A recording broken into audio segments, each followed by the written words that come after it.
Ito mga tropa, no? Ito may balita, pumunta sa Davao si President Bongbong Marcos para tingnan yung Davao Bucana Bridge, no? Ito yung pinagtatalunan ngayon ng netizens na si Duterte daw ang may gawa, ang nagsipasimula, no? Panoorin natin.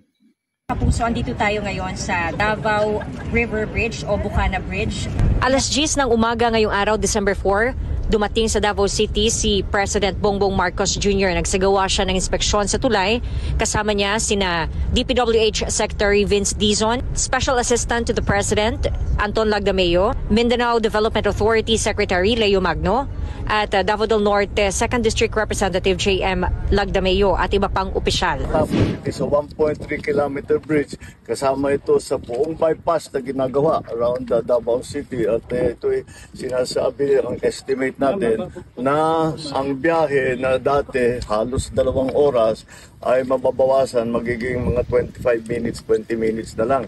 Kaya't malaking ginhawa. Lalong-lalo na ay ngayon na magpapasok tayo, alam naman natin nangyayari sa traffic. Kaya ito ay magagamit. We will open the bridge on the 15th, December 15, gagawin na. Matatapos yung buong bypass by December 2027. So tuloy, tapos na lahat ito all the way.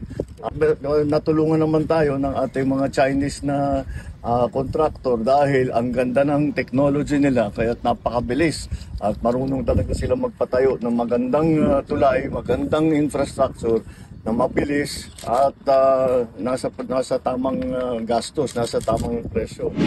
Ang tulay na ito ay kabilang sa Davao City Coastal Bypass Road Project. So yan muna ang update natin dito sa Davao City. Ito si John D. Esteban ng GMA Regional TV 1 Mindanao para sa GMA Integrated News. Nagtatalunan nila, no, yung kung sino yung nagpagawa, ano. Ito, pinagawa to ni PRRD nung panahon niya na siya ay nanunungkulan pa, kaya lang hindi natapos, no. Sa panahon ni Marcos siya matatapos sa 2027 pa ng December daw matatapos. Bubuksan yung iba ng mga itong December 15, no? Bubuksan yung ang pinagtatalunan nila dito, yung papakinabangan naman ng mga tao to. Bakit kailangan pang sabihan si Marcos na credit grabber? Talaga naman siya ang magtatapos nung itong ano na to, itong project na to.